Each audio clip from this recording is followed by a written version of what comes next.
Hey, welcome back to Dad Life Chess. This is Joel, and today I'm going to record my video for round 3 of the North American Open. Up to this point, the first 2 rounds, which I played the same day that I played this game, were a shortened time limit. We had time control. It was kind of an accelerated version of the tournament. I played in the 3-day schedule versus the 4-day schedule. So the first 2 games were game 60, 10-second delay. They ended up being kind of time scrambles there. But this was played the same day. So this would have been my 3rd game of the day. And this was a marathon. This game actually lasted a little over 5 hours long. Standard time control, 40 moves, first 40 moves in 100 minutes, sudden death 30 plus 30-second increment from move number 1. And this game ended up having crazy roller coaster in this game. Miscalculation on my part. Oh, there's some points in this game that are just brutal. But anyway, my opponent was Jennifer. When I got the pairing, I didn't know what to expect. Up to this point, the average age of my opponents was like 12 years old, so I was expecting maybe another kid. It was awesome to see that I was paired against another adult. We actually talked after the game. She's an awesome young lady. She teaches chess, actually, so she was pretty cool. We got to talk after the game. But Jennifer was an adult, so it was nice to be able to play against a fellow adult. And at least you could say, hey, we're somewhere at the same level in that way. So anyway, I ended up starting the game with d4. My opponent responded knight f6. Very flexible move order. Obviously, you can go through any really setup with the fianchetto or e6 or standard d5, even b6, c5. All of these are good. I played bishop f4, sticking with my London system. She played e3. She played e6. I played e3. She ends up playing d5, which is your classical standard setup. I was expecting something like this. I played knight bd2. I oftentimes play the knight to d2 before knight f3 because if there's no fear of the bishop coming out at this point, so I'm like, hey, I'll bring my knight here, and I'll oftentimes develop this triangle. But she plays knight bd7. I play knight f3. She plays c6, which is not maybe the most aggressive approach. I play bishop d3. She plays bishop e7. When they play bishop e7, I oftentimes will play knight e5 because I'm not worried about this kind of stuff. You often get attacks on the h7 square.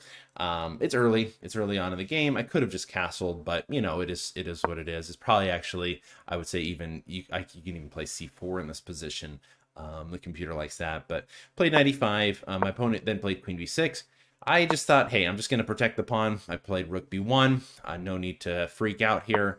And then she plays c5. Now, playing c6 and then c5 is probably not the most efficient way to play the opening. She's kind of mixing together a lot of different opening ideas. I thought, hey, no big deal. We're just going to transpose into something similar, something familiar a little bit. c3, she takes, I take back, and then she plays queen a5, and then she's attacking my a2 pawn. I mean, I could have actually castled here. There's kind of a weird line. If I just castle and she takes, I can play b4, and there's like a weird trap. So like here, and then basically the queen's trapped. You have to check it with like Stockfish, but like literally no matter what she does, I'm going to play this and then this. And that queen is just like trapped there. I'm looking at Stockfish right now on the chess.com website, and it's just starting to figure it out. Like the evaluation bar was like a little bit better. That's like, okay, yeah, this is like crushing right now. There's really no way to stop the queen from being trapped. So castling would be like a huge blunder. Obviously, I didn't see that, so I thought, well, I'll just protect this pawn. I'll just protect the pawn. Then she plays knight b6. Now, when she played knight b6, I guess I probably should have just castled or played queen f3 or do something normal. But I was like, this queen is running out of squares. I mean, can't go here really. I mean, I can push back here. She can't go here, here, here. So I was like, oh, maybe I can try to trap it. So I played rook a1, which is basically an inaccuracy. But neither one of us have played like super aggressively in the opening, so it's not like super critical point in the game. We have a little bit of extra time. She kind of wasted some moves, lost a few tempi. So, I mean, it's not the end of the world. She plays bishop d7, and I'm thinking, okay, boom. At this point, I start calculating, and I'm calculating some really like solid lines, and I'm thinking to myself, I think I'm going to be able to trap her queen or win a piece. And she plays queen a5, a4. I expect that, which is kind of forced. Bishop c2. Now I'm forcing her back to a6, right? And here, best move is a4 because I basically miscalculate. I'll show you how I got to this point. A4 is actually the best move, and I don't really like win anything right out of out of the gate here. But I'm basically just pushing all of Black's pieces, really passive, and I just have a really good position at this point. I mean, I can basically force her into this kind of situation, and this is just really good. This is just really good for White. I mean, look at all of Black's pieces are like super passive. White's pieces are, poised for the attack. The queen side is just, it's great. Stockfish gives White a sizable advantage. Not winning, but it's definitely a comfortable advantage. I end up playing Bishop D3, and I had a concrete idea. Unfortunately, my calculation was flawed, and you'll see why. She plays here. I think no problem. Takes a4. My idea now is she's forced back to a6. That's literally, look at where the queen, there's no square the queen can go to safely except for a6. So she's forced back to a6, and really without even spending time at this critical juncture, I didn't even calculate, because I thought as soon as I play here, boom, and she plays here, boom, I go here, boom, and the queen is trapped. Oh, yes, you're seeing exactly what happened. As soon as I played b5, and I think it just was killing me. I mean, this position right here, I have a very solid positional advantage. I had a little bit better before the queen b6. I mean, the bishop d3 move was an inaccuracy, kind of gave away some of my advantage. But I have a really decent position here. Absolute blunder.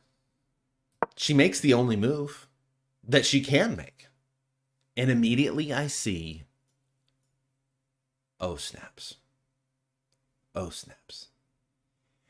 And right here, I start to panic. I don't know if this has ever happened to you in your game. You realize you had you could feel it. I could just feel that I was winning. And then all of a sudden, that advantage is just like slipping away. And it's not just like slipping away like, okay, now we're even. Now I'm going to be the one defending, because this pawn is a goners. I mean, this pawn, I'm thinking, this is coming in, this is coming in. I'm like, oh, snaps. So I end up playing queen b3, which is a mistake. And she plays incredibly well to this point after this. But what happened is I should have played queen c2. There's a crazy line. And it goes like this. I was expecting this, and there's really, I mean, what am I going to do? All these things, everything's falling. I mean, I'm like protecting, and it's just, this is going to fall because of this, like, how do I defend? There is a ridiculous line. I would have never seen this. Now, if you can see this, if you can see the tactic here, you are awesome. Okay. And it has to do with the idea that I had earlier to trap the queen. Kind of throw that out to you. There's a move, and I was going over this game with my coach and then with Stockfish, and then when I saw this, because they recommended queen c2, and I was like, what about rook c8? Yeah, if you want to pause the video, you can, or if you want me to just to show it to you, knight b6 double exclamation. This is a crazy move. This is insane. If they take with the pawn, boom, queen can't go anywhere. The queen is forced to either take, and I'm going to lose this. I mean, I'm going to be up a significant amount of material, or if they take with the rook, I just simply take back, and I'm up the exchange. And I can just castle. And this now, the C file is blocked off, so this is no longer really going to be a weakness. I can come in here. And so, yeah, crazy. Knight C6. Not seeing that over the board for sure, but kind of cool, idea if you ever see that again with this. So I end up playing Queen B3, and then my opponent plays Rook B8. Rook C8. She's attacking my my C pawn, and it's getting a little bit dicey at this point. So I'm thinking, oh snaps, how am I going to get out of this? How am I going to get out of this? I didn't want to do this because this falls. I didn't really want to castle because then I'm basically just saying, hey, you can just take over the position. Castling was probably my best choice. Unfortunately, I play knight b1, and this is just an ugly move. This is an ugly move. Oof, this is an ugly move. She plays knight e4, again putting another attacker here, and I castle. Now she should have just castled, and castling is a ice cold kind of move. She's gonna win this pawn eventually. Matter of fact, this pawn is it's hers for the taking. She got a little greedy, and she took it. At this point, I thought to myself, okay, you know what? There's some tactics involved here. This was a mistake, taking the pawn. So I thought, okay, gave me a little bit of hope, I should say, in the position. And I played bishop d2. Okay, she plays in this position. She plays her bishop to b4, and she's protecting everything. Now, right here, she actually had a much better move. There was actually a better move, and that would have been queen to b4. She'll end up a little bit better in the end game because I'm going to take. She's going to take back. I'll just go through the line. It's queen takes, bishop takes, then a5, knight c4, bishop takes, knight takes, knight, and then here. So this is kind of the position. Black's doing better in this position, but at the end of the day, I'm like, hey, I'm not exactly seeing all these moves over the board, but she definitely had a better move in queen b4. She plays instead bishop b4. And I thought to myself, okay, I want to play here. I want to play knight d3. Put the pressure on the queen, on the bishop. But if I do that right now, oh, that is bad. Because boom, okay, and then everything's falling apart. She has check. So instead of that, I thought to myself, okay, I'm just going to get out of check. I'm going to move my king. This actually is a kind of a mistake. And she has one and only one move to combat this. Now, we talked about it after the game. She was just convinced that I'm losing in this position because we both were. She was expecting me to play this, but she saw this check. And she was like, she's going to get out of this. You know, she's going to be a pawn ahead. She's got a solid position. She's doing well. So, when I played king h1, she did not see this move. She was actually a little bit surprised by it. And she thought, oh boy, here we go. So she ends up castling in this position, which is literally a huge blunder and gives me a lot of hope in the game. She had a move, and it was knight c4. Knight c4 is the move that keeps an advantage for her. I'm forced to take. She takes back. I would take. I'm sorry. I can take back with the queen. Takes, and it's a very similar position that we have had in the previous one. However, that pawn is going to be a thorn in my flesh for the rest of the game. Now, unfortunately, she castles for her. Fortunately for me. And now I'm able to play this knight d3 move. There's not a lot she can do because she can't move this bishop or this is just going to fall. So she ends up playing rook c4, but I'm still able to do this. I take, she takes back with the queen. I'm trying I don't remember why she couldn't take back here. Oh, I could just take this. That's the reason why. And then this is falling. So she takes back with the queen. I takes, and then I took with the bishop. No, I'm sorry. I took with the knight. I took with the knight. I think I should have taken with the bishop. She goes here, and then I go here. Okay, this was kind of crazy. I thought, okay, I'm up a piece. You know, this is good. I'm kind of a sigh of relief. I was okay with, she ends up going here, and I immediately take, thinking, okay, I'm going to get more of the pieces off the board, exchange down, life is good, and what I'm trying to simplify and win the end game. But it's not so easy. And she is a fighter. Boy, is she a fighter. She does not make it easy for me. So she takes, I thought, okay, perfect. And right here, all I had to do is this. This is like lights out. I was expecting something like this, and I thought, well, maybe I'd have to go here, but then she can go, you know, takes, and then she's over here. I thought this would be, oops, I can't do that because of mate right away. I guess, I don't know. I didn't want to give her any chance of, you know, counterplay. And so instead of doing anything smart, I end up playing 92, which gives her the ability to play here. I go here, which again, I should have played here with the idea of getting it in a more active square on f3. She plays rook d2. I play rook c8. I'm sorry, rook d2. I played knight g3. Then she plays here.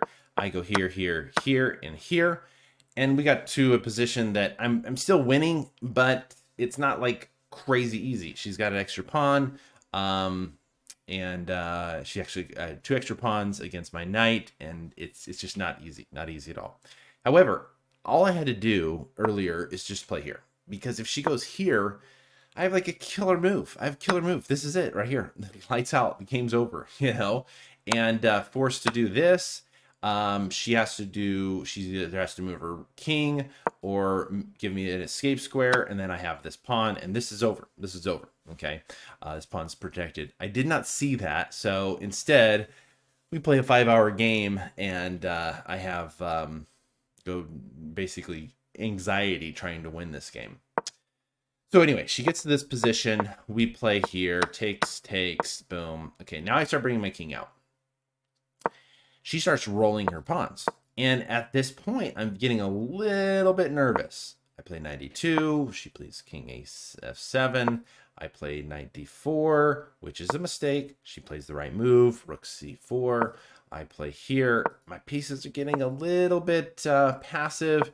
She plays z5. I play knight d2. She plays here. And right here, I have a winning idea. And my coach saw this immediately. I did not.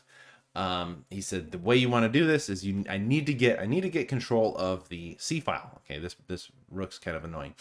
And simply boom, king d1.